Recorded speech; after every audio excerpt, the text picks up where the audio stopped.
નમસ્કાર મિત્રો, દેશ અને દુનિયાના સુપરફાસ્ટ સમાચારમાં તમારું સ્વાગત છે. શું વિક્રમ ઠાકોર બોલિવૂડમાં એન્ટ્રી મારશે? ગુજરાતી ફિલ્મોના સુપરસ્ટાર વિક્રમ ઠાકોરે એક પોડકાસ્ટમાં અનુજ પંડ્યા સાથેની વાતચીતમાં મોટો ખુલાસો કર્યો છે. વિક્રમ ઠાકોરે જણાવ્યું છે કે તેમને બોલિવૂડમાં કામ કરવાની ઈચ્છા છે. ભૂતકાળમાં તેમને એક હિન્દી ફિલ્મની ઓફર મળી હતી, પરંતુ સ્ટોરી સારી ન હોવાથી તેમણે તે ઓફર ઠુકરાવી દીધી હતી. તેમણે સ્પષ્ટ કર્યું છે કે જો ભવિષ્યમાં કોઈ સારી સ્ટોરી અને દમદાર રોલ મળશે તો તેઓ ચોક્કસ બોલિવૂડમાં એન્ટ્રી કરશે. અન્ય મહત્વના સમાચારની વાત કરીએ તો ઇન્ડિગો સંકટ, ડીજીસીએ નિયમ પાછો ખેંચ્યો છે. ઇન્ડિગો એરલાઇન્સમાં ચાલી રહેલા ફ્લાઇટ કેન્સલના સંકટ વચ્ચે ડીજીસીએ એક ફ્લાઇટ ડ્યુટી ટાઈમ લિમિટના નિયમોમાં રાહત આપી છે. ડીજીસીએ પાયલટ માટે અઠવાડિયામાં 48 કલાકના આરામનો નિયમ હાલ પૂરતો પાછો ખેંચી લીધો છે. ઇન્ડિગોએ દાવો કર્યો હતો કે એફડીટીએલના કડક નિયમોને કારણે તેમને ક્રૂ અને પાયલટની અછતનો સામનો કરવો પડી રહ્યો છે, જેનાથી સેંકડો ફ્લાઇટો રદ થઈ હતી. અન્ય મહત્વના સમાચારની વાત કરીએ તો ગુજરાતમાં 53 લાખથી વધુ મતદારોના નામ રદ થઈ શકે છે. ગુજરાતમાં 2025ની મતદાર યાદીથી એસઆઈઆર હેઠળ 53 લાખથી વધુ મતદારોના નામ રદ થવાની સંભાવના છે. આમાં 17 લાખથી વધુ મૃત્યુ પામેલા અને 30 લાખથી વધુ કાયમી સ્થળાંતરિત થયેલા મતદારોનો સમાવેશ થાય છે. ચૂંટણી પંચે મતદાર યાદીની ચોકસાઈ વધારવા માટે આ સઘન ગણતરી હાથ ધરી છે, જેનો તબક્કો 11 ડિસેમ્બર સુધી ચાલશે. રાજ્યના 12 વિધાનસભા વિસ્તારોમાં ડિજિટાઇઝેશનનું 100% કામ પૂર્ણ થયું છે. અન્ય મહત્વના સમાચારની વાત કરીએ તો મતદાર યાદી સુધારણામાં ડાંગ પ્રથમ ક્રમે જોવા મળ્યું છે. ગુજરાતમાં મતદાર યાદીની ખાસ સુધારણા ઝુંબેશ અંતર્ગત ગણતરી ફોર્મનું વિતરણ મોટા ભાગે પૂર્ણ થયું છે. 5 કરોડથી વધુ મતદારોને ફોર્મ આપવામાં આવ્યા છે, જેમાં અનેક જિલ્લાઓમાં 100% વિતરણ હાંસલ કર્યું છે. પરત મળેલા ફોર્મના ડિજિટાઇઝેશનમાં ડાંગ જિલ્લો 94.35% સાથે અગ્રેસર રહ્યો છે. કુલ 12 વિધાનસભા વિસ્તારોમાં આ કામગીરી પૂર્ણ થઈ ચૂકી છે. સીઈઓ હારિત શુક્લાની આગેવાની હેઠળ આ કામગીરી શરૂ કરવામાં આવી હતી. અન્ય મહત્વના સમાચારની વાત કરીએ તો મોદીએ પુતિનની યાત્રાને ઐતિહાસિક ગણાવી છે. પીએમ નરેન્દ્ર મોદીએ રશિયાના રાષ્ટ્રપતિ પુતિનની મુલાકાતને ઐતિહાસિક ગણાવી છે. તેમણે કહ્યું છે કે આ વખતના ભારત રશિયા સમિટમાં કેટલાક મોટા પરિણામો નીકળી રહ્યા છે. મોદીએ પુતિનની પ્રશંસા કરતા કહ્યું છે કે તેઓ પુતિનને છેલ્લા 25 વર્ષોથી ઓળખે છે. તેમણે ભારપૂર્વક જણાવ્યું છે કે પુતિનનું દૂરંદેશી નેતૃત્વ અને વિઝન ભારત રશિયાના સંબંધોને વધુ મજબૂત અને વિશ્વસનીય બનાવવાનું ઉત્તમ ઉદાહરણ છે. અન્ય મહત્વના સમાચારની વાત કરીએ તો ઐશ્વર્યા રાયનો 5.40 લાખના બ્લેક ગાઉનમાં કાતિલ અંદાજ. બોલિવૂડ એક્ટ્રેસ ઐશ્વર્યા રાય બચ્ચને સાઉદી અરેબિયામાં યોજાયેલા રેડ સી ફિલ્મ ફેસ્ટિવલ 2025માં પોતાની સુંદરતાથી સૌને મંત્રમુગ્ધ કરી દીધા હતા.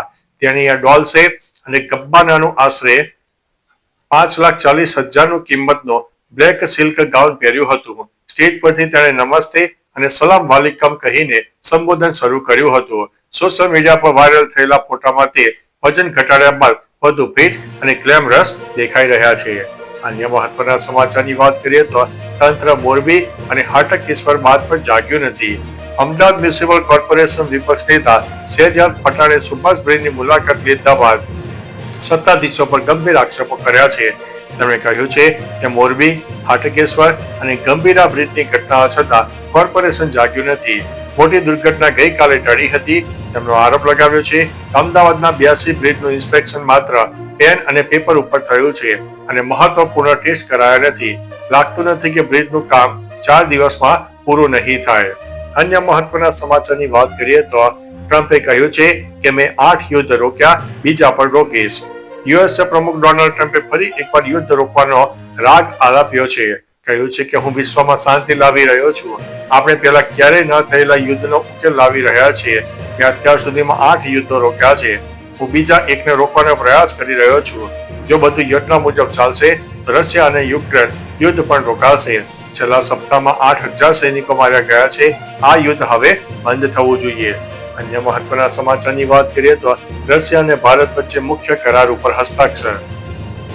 પીએમ મોદી અને રશિયન રાષ્ટ્રપતિ પુતિનની સંયુક્ત પત્રકાર પરિષદ શરૂ થઈ હતી. બંને દેશો વચ્ચે અનેક કરારો પર હસ્તાક્ષર થયા. પરિષદ દરમિયાન 2 મહત્વપૂર્ણ કરારો પર હસ્તાક્ષર કરવામાં આવ્યા: સહકાર અને સ્થળાંતર પર કરાર અને કામચલાઉ શ્રમ ચળવળ ઉપર કરાર. આ કરારોને બંને દેશ વચ્ચે સહયોગને વધુ મજબૂત બનાવવા તરફ મહત્વપૂર્ણ પગલાં માનવામાં આવે છે. અન્ય મહત્વના સમાચારની વાત કરીએ તો ગાંધીનગરમાં 7 ડિસેમ્બરે જિલ્લા કક્ષાનો દિવ્યાંગ સ્પેશિયલ ખેલ મહાકુંભનું આયોજન. ગાંધીનગરમાં 7 ડિસેમ્બરે શારીરિક ક્ષતિગ્રસ્ત દિવ્યાંગ ભાઈ બહેનોની પ્રતિભાને પ્રોત્સાહન આપવા માટે જિલ્લા કક્ષાનો દિવ્યાંગ સ્પેશિયલ ખેલ મહાકુંભ યોજાશે. સ્પોર્ટ્સ ઓથોરિટી ઓફ ગુજરાત, જિલ્લા રમતગમત વિભાગ અને નવસર્જન દિવ્યાંગ ચેરિટેબલ ટ્રસ્ટના સંયુક્ત આયોજનમાં 450 થી વધુ દિવ્યાંગ ખેલાડીઓ એથ્લેટિક્સ, સિટિંગ વોલીબોલ અને ક્રિકેટમાં ભાગ લેશે. અન્ય મહત્વના સમાચારની વાત કરીએ તો બંને દેશ ધ્રુવ તારાની જેમ સ્થિર રહ્યા છે. પીએમ મોદીએ કહ્યું છે કે ભારત રશિયા સંબંધો છેલ્લા 8 દાયકાથી વૈશ્વિક પરિવર્તનો વચ્ચે પણ ધ્રુવ તારાની જેમ સ્થિર રહ્યા છે. તેમણે વિશ્વાસ વ્યક્ત કર્યો છે કે ભારત રશિયા પ્લેટફોર્મથી નિર્યાત, સહ ઉત્પાદન અને નવાચારને નવી ગતિ મળશે. બંને દેશ યુરેશિયન ઇકોનોમિક યુનિયન સાથેના એફટીએ અને વહેલી તકે પૂર્ણ કરવા ઉપર પ્રયત્નશીલ છે. કૃષિ અને ખાદ્ય ક્ષેત્રમાં સહકાર વધારવા હવે બંને દેશ સાથે મળીને યુરિયા ઉત્પાદન તરફ આગળ વધી રહ્યા છે. અન્ય મહત્વના સમાચારની વાત કરીએ તો પુતિને કહ્યું કે અમે ભારતને નાની પોર્ટેબલ પરમાણુ ટેકનોલોજી પૂરી પાડીશું. પીએમ મોદી સાથે સંયુક્ત પત્રકાર પરિષદમાં રશિયન રાષ્ટ્રપતિ પુતિને કહ્યું છે કે અમે ઉષ્માભર્યા સ્વાગત માટે ભારતનો આભાર માનીએ છીએ. અમે ભારતને કોઈ પણ અવરોધ વિના ઈંધણ પૂરું પાડવાનું ચાલુ રાખીશું. વધુમાં અમે ભારતને નાની પોર્ટેબલ પરમાણુ ટેકનોલોજી પૂરી પાડીશું. અમે સશસ્ત્ર દળોના આધુનિકીકરણમાં પણ મદદ કરીશું. અન્ય મહત્વના સમાચારની વાત કરીએ તો પંચમહાલમાં લગ્ન નોંધણીના કૌભાંડ મામલે તલાટીને સસ્પેન્ડ કરવામાં આવ્યા છે. પંચમહાલના કણજી પાણી ગ્રામ પંચાયતના તલાટી અર્જુન મેઘવાલને લગ્ન નોંધણીમાં ગેરરીતિઓના આરોપે તાત્કાલિક સસ્પેન્ડ કરવામાં આવ્યા છે. વાયરલ વિડીયોમાં તેમણે 1 વર્ષમાં 2000 જેટલા લગ્ન નોંધાવીને 50 લાખ કમાયા હોવાની અને રાજસ્થાનમાં જમીન ખરીદી હોવાની વાત કરી હતી. અહેવાલ બાદ ડીડીઓએ કાર્યવાહી કરી છે. વહીવટી તંત્રએ આ મામલે વધુ તપાસ આપ્યા છે. મિત્રો, અન્ય મહત્વના સમાચારની વાત કરીએ તો ફરીવાર ગુજરાતનો ડંકો. ગુજરાતે ફરીવાર સાબિત કર્યું છે કે તે ભારતનું સાચું ગ્રોથ એન્જિન છે. માથાદીઠ આવક પહેલીવાર 3 લાખને પાર થઈ ગઈ છે. 2012-13 થી 2023-24 દરમિયાન 8.42% વાસ્તવિક વૃદ્ધિ દર જાળવીને 10 લાખ કરોડથી વધુ અર્થતંત્રવાળા રાજ્યમાં સર્વશ્રેષ્ઠ સ્થાન મેળવ્યું છે.